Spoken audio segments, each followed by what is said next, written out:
wannan sirri yadda ake yi kenan dole sai ka kwanta kamar yadda na kwanta haka sai ka kalli ranan a lokacin da rana ta yi karfe 5 ko karfe 4:30 hakan nan ka zo idan kana kallon rana haka ka ce laqad ja'akum rasulun min anfusikum azizun alayhi ma anitum harisun alaykum bil mu'minina ra'ufun rahim fa in tawallaw idan ka zo kan fa in tawallaw sai ka je ka zaga carbinka sai ka ce fa kul hasibi Allah la ilaha illa huwa alaihi tawakkaltu wa huwa rabbul arshil azim kafa daya kai amma fa in tawallaw dari kai na ranti da Allah annabi Muhammadu wallahi alazim wannan mutumin duk wanda ya buga wannan sirri mutum ko fir'auna ne ubansa ba yanda yayyana kai wannan sirri ne na dafai sirri ne na budewan rayuwa sirri ne wanda Allah zai yafe maka kurakurenka sirrin wannan sirrin shi kadai ne amma yana abubuwa sama da 1000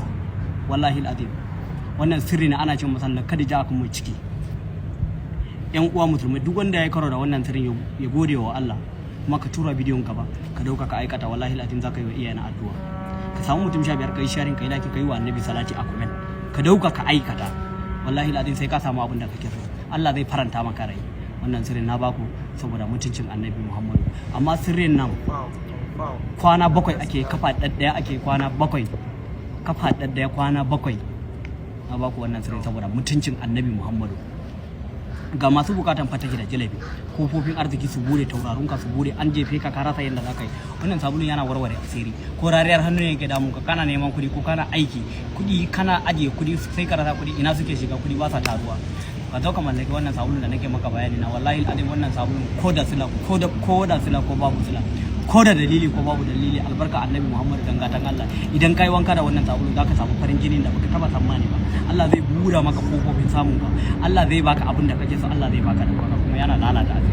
asiri ya kai ko shekara 80 a jikinka a ranar da kai wanka da wannan sabulun yayi kaca-kaca da shi zai bar cikinka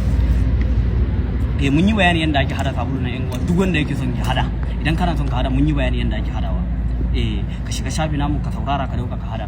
babu bakin ciki babu hasara babu tace duk wanda yake so ya je hada wallahi alazim zaka dace abinda nake bukata a gurin ku tuura bidiyon gaba ga yan uwa wayanda ba za su iya hadawa ba wayanda inda suke babu tawada ko rubutun yana ba su wahala akwai muna da hadide